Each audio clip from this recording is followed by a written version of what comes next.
হরে কৃষ্ণ। 19 মে 2024 রোজ রবিবার, মোহিনী একাদশী ব্রত। বৈশাখ মাসের শুক্লপক্ষের একাদশী ব্রত মাহাত্ম্য।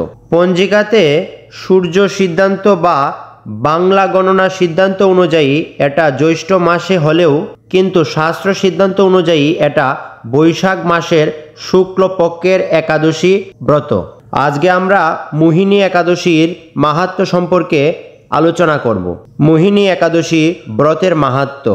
কূর্মপুরাণে বৈশাখ মাসের শুক্লপক্ষের মোহিনী একাদশীর ব্রত মাহাত্ম্য বর্ণনা করা হয়েছে। মহারাজ যুধিষ্ঠির বলেন, হে জনার্দন, বৈশাখ শুক্লপক্ষিয়া একাদশীর কি নাম, কি ফল বা কি বিধানী, এ সকল কথা আমার নিকট বর্ণনা করুন। উত্তরে ভগবান শ্রীকৃষ্ণ বলেন, হে ধর্মপুত্র, আপনি আমাকে যে প্রশ্ন করেছেন, পূর্বে শ্রীরামচন্দ্রও বৈশিষ্ট্যের কাছে এই প্রশ্নই করেছিলেন। তিনি জিজ্ঞেস করেছিলেন, হে মুনিবর, আমি জনকনন্দিনী সীতার বিরহজনিত কারণে বহু দুঃখ পাচ্ছি, তাই একটি উত্তম ব্রতের কথা আমাকে বলুন, যার দ্বারা সর্বপাপ ক্ষয় এবং সর্বদুঃখ বিনষ্ট হয়। এই কথা শুনে বৈশিষ্ট্যদেব বলেন, হে রামচন্দ্র, তুমি উত্তম প্রশ্ন করেছ।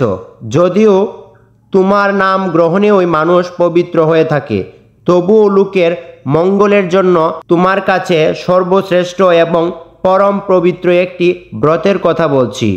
বৈশাখ মাসের শুক্লপক্ষিয়া একাদশী মোহিনী নামে প্রসিদ্ধ। এই ব্রতের প্রভাবে মানুষের সকল পাপ, দুঃখ এবং মোহজাল অচিরেই বিনষ্ট হয়।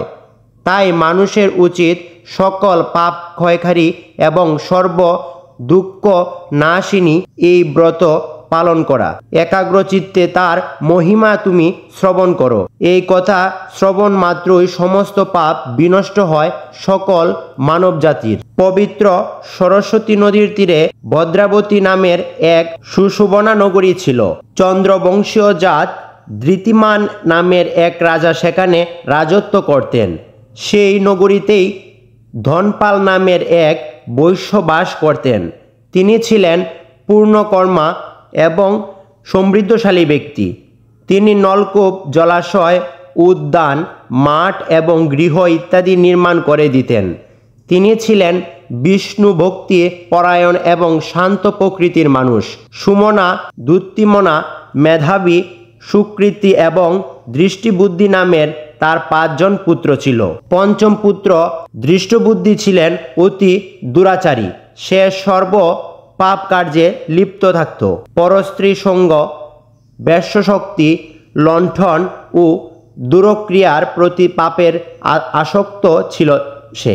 দেবতা, ব্রাহ্মণ ও পিতামাতার সেবায় তার একেবারেই মতি ছিল না। সে অন্যায় কার্যের রত এবং দুষ্ট কাজে সকল সময় লিপ্ত থাকত। সব সময় সে অবক্ষয়, বক্ষণ এবং সুরাপানের মতো নেশায় থাকত। পিতা ধনপাল একদিন পথ চলছিলেন। হঠাৎ তিনি দেখতে পেলেন দৃষ্টবুদ্ধি এক বেশ্যার গলায় হাত রেখে নিঃসংকোচে ঘুরে বেড়াচ্ছে। তার লজ্জিত পুত্রকে এভাবে চৌরাস্তার ভ্রমণ করতে দেখে তিনি অত্যন্ত মর্মাহত হলেন। এই কুস্বভাব দর্শনের আকৃত হয়ে তিনি তাকে গৃহ থেকে বের করে দিলেন। তার আত্মীয় স্বজন তাকে পরিত্যাগ করল। সে তখন নিজের অলংকার দিয়ে বিক্রি করে জীবন অতিবাহিত করত। কিছুদিন এইভাবে চলার পর অর্থাভাব দেখা দিল। ধনহীন সেই বেশ্যাগণও তাকে পরিত্যাগ করল। অন্নবস্ত্রহীন দৃষ্টবুদ্ধি ক্ষুধা তৃষ্ণার অত্যন্ত কাতর হয়ে পড়ল। অবশেষে নিজের গ্রামে সে চুরি করতে শুরু করল। একদিন রাজপ্রহরী তাকে ধরে বন্দি করল, কিন্তু পিতার সম্মানার্থে তাকে মুক্ত করে দিল। এভাবে ওই বার কয়েক সে ধরা পড়ল এবং ছাড়া পেল, কিন্তু তবুও সে চুরি করা বন্ধ করল না। তখন রাজা তাকে কারাগারে বদ্ধ করে রাখল। বিচারের সে কষাঘাতে দণ্ডভোগ করল। কারাভোগের পর অন্যান্য উপায়ে দৃষ্টবুদ্ধি বনে প্রবেশ করল। সেখানে সে পশু পাখি বধ করতে শুরু করলো এবং তাদের মাংস ভক্ষণ করে অতি দুঃখে পাপময় জীবনযাপন করতে লাগলো। দুষ্কর্মের ফলে কেউ কখনো সুখী হতে পারে না, তাই সে দৃষ্টবুদ্ধি দিবারাত্রি দুঃখ সূচকে জর্জরিত হলো। এভাবে ওই অনেক দিন অতিবাহিত হলো। কোনো পুণ্যফলের সহসা একদিন সে কৌন্ডিন্য ঋষির আশ্রমে উপস্থিত হলো। বৈশাখ মাসে ঋষিবর গঙ্গা স্নান করে আশ্রমের দিকে প্রত্যাবর্তন করছিলেন। দৃষ্টিবুদ্ধি তার সম্মুখে উপস্থিত হলো। ঘটনক্রমে ঋষির বস্ত্র হতে এক বিন্দু জল তার গায়ে পড়ল। সেই জল স্পর্শে তার সমস্ত পাপ দূর হলো। হঠাৎ তার শুভবুদ্ধির উদয় হলো। ঋষির সামনে সে কৃতাঞ্জলি পুটে প্রার্থনা করতে লাগলো, হে ঋষিশ্রেষ্ঠ, যে পুণ্যের প্রভাবে আমি এই ভীষণ দুঃখ যন্ত্রণা থেকে মুক্তি লাভ করতে পারি তার কৃপা করে আমাকে বলুন। ঋষিবর বললেন, বৈশাখ মাসের শুক্লপক্ষের মোহিনী নামের যে প্রসিদ্ধ একাদশী আছে, তুমি সেই ব্রত পালন করো।